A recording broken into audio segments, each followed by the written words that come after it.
આધ્યાત્મિક સ્વરૂપના મહાત્મ્યની ચર્ચા કરી રહ્યો તો યમ દ્વિતીયાનો દિવસ યમરાજાના બહેન છે યમ ઉના, એને કહેવાય યમના. નામ છે ને યમુના.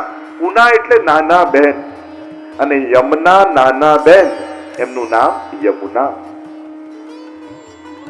અને ભોજન કરવા માટે બોલાવ્યા યમરાજાને.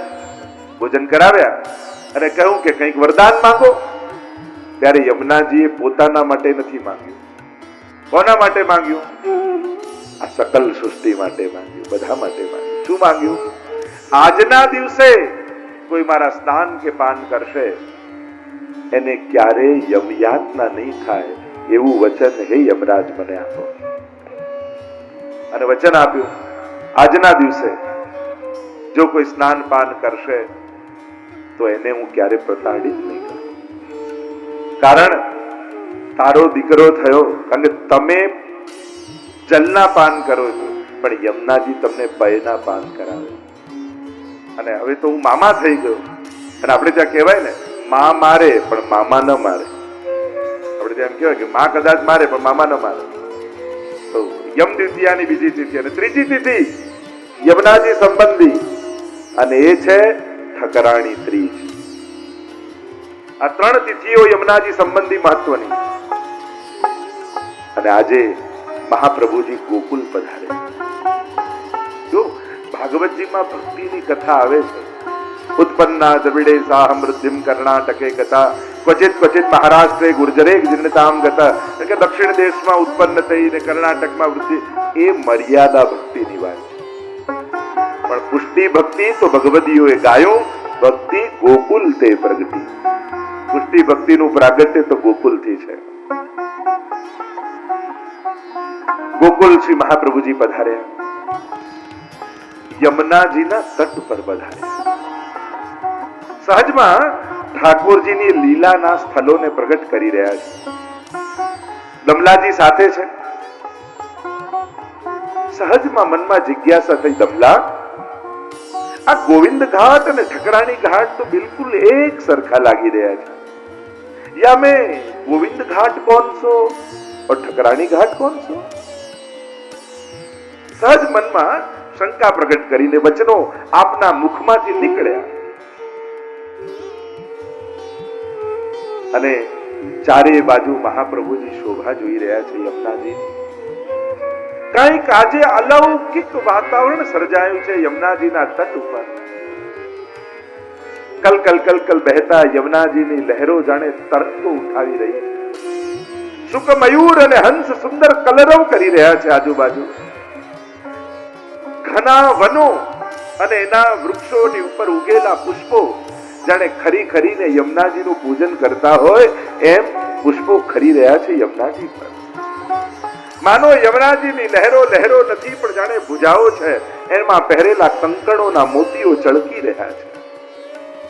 સુંદર શોભા યમુનાજીની અલૌકિક શોભાને નિરખી રહ્યા છે. સુંદર કલરો પક્ષીઓના થઈ રહ્યા છે. અનેક લાલ કમળો શ્રી યમુનાજીમાં ખીલ્યા છે. મહાપ્રભુજીને થયું, કંઈક આજે અલૌકિક બનવાનું. સહજમાં પ્રશ્ન થયો દમલાજીની આગળ, દમલા, યા મેં ગોવિંદ ઘાટ કોણ છો, ઠકરાણી ઘાટ કોણ છો? અને એટલામાં યમુનાજીમાં ભ્રમરો પડવા લાગ્યા. અને ભ્રમરમાંથી 16 વર્ષ યુવતી સ્વરૂપ મુકુટ કાચનીનો શૃંગાર ધર્યો છે. હાથમાં કમળની છડી છે. અને મધ્ય પ્રવાહમાંથી પ્રગટ થયા. અને અનેક કમળો ખીલ્યા અને એક માર્ગ તટ સુધી બની ગયો. અને કમળ ઉપર ચરણો પધરાવતા પધરાવતા પધરાવતા શ્રી યમુનાજી તટ પર પધાર્યા. અને અપલક નેત્રોથી શ્રી મહાપ્રભુજી નિરખી રહ્યા છે. દમલાજી દર્શન કરી રહ્યા છે. રાધા માધવ અંગતે પ્રગટ ભઈ ઇકવામ, નખતે કટીલો રાધિકા और કટીતે શીખ લો શ્યામ. મારો ઠાકોરજી અને સ્વામીજીના યુગલ સ્વરૂપમાંથી આ એક દિવ્ય સખી પ્રગટ થઈ. નખતે કટીલો રાધિકા, નખથી કટી સુધી રાધિકા, और કટીતે શીખ લો શ્યામ, અને કટીથી શિખા સુધી માનો ઠાકોરજી પ્રગટ થયા. અલૌકિક અને અધિદૈવિક સ્વરૂપને નિરખી રહ્યા છે શ્રી મહાપ્રભુજી.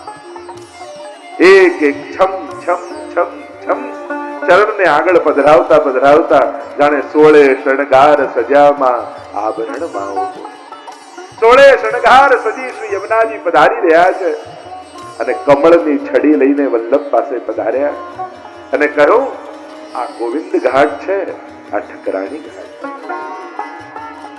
માનો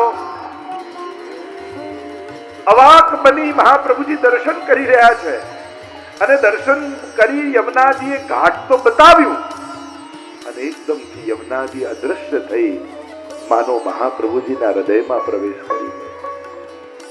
અને જ્યારે યમુનાજી શ્રી વલ્લભના હૃદયમાં પ્રવેશ્યા અને યમુના રૂપ રસ હૃદયમાંથી છલકાયો અને વાણીમાંથી નિશ્રિત થયો અને જે સ્તોત્ર રચાયું એ જ શ્રી યમુનાષ્ટક છે.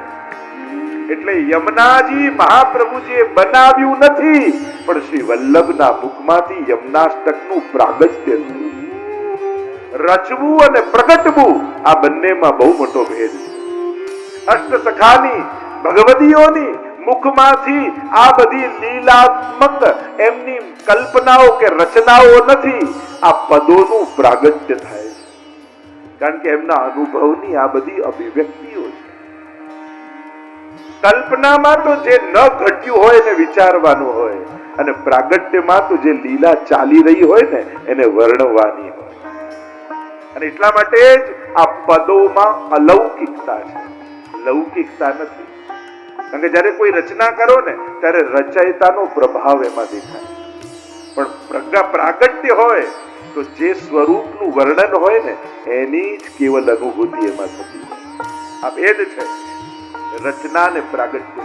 જે ભાગવતજી વ્યાસજીના હૃદયમાંથી પ્રગટ્યા છે, વ્યાસજીએ રચના નથી કરી, એમને દર્શન થયા છે. સમાધિ ભાષા છે ને ભાગવતજી, અને સમાધિમાં એના દર્શન થયા છે. એમ જ શ્રી યમુનાષ્ટક મહાપ્રભુજીના હૃદયમાંથી પ્રગટ્યું છે. અને એટલે હું કહીશ, જેમ ભાગવતજી શ્રી ઠાકોરજીનું વાંગમય રૂપ છે, એમ યમુનાષ્ટક એ યમુનાજીનું વાંગમય સ્વરૂપ છે. એમના એક એક અક્ષરમાં શ્રી યમુનાજી પ્રગટ સ્વરૂપે બિરાજે છે. એટલે યમુનાજી અને યમુનાષ્ટકને અભેદ બુદ્ધિથી જોવા, જેમ ભાગવત અને શ્રીનાથજીને અભેદ બુદ્ધિથી આપણે જોઈએ છીએ, એ જ રીતે યમુનાષ્ટક અને યમુનાજીમાં ભેદ નહીં જોવો. એમનું શબ્દ રૂપ છે. કારણ કે આપણા માટે આધિ દૈવિક સ્વરૂપની અનુભૂતિ દુષ્કર છે, દુર્લભ છે, આપણી સીમાની બહાર છે. પણ યમુનાષ્ટક આપણી સીમામાં, આપણે એને ગાઈ શકીએ છીએ, બોલી શકીએ છીએ, અનુભવી શકીએ છીએ.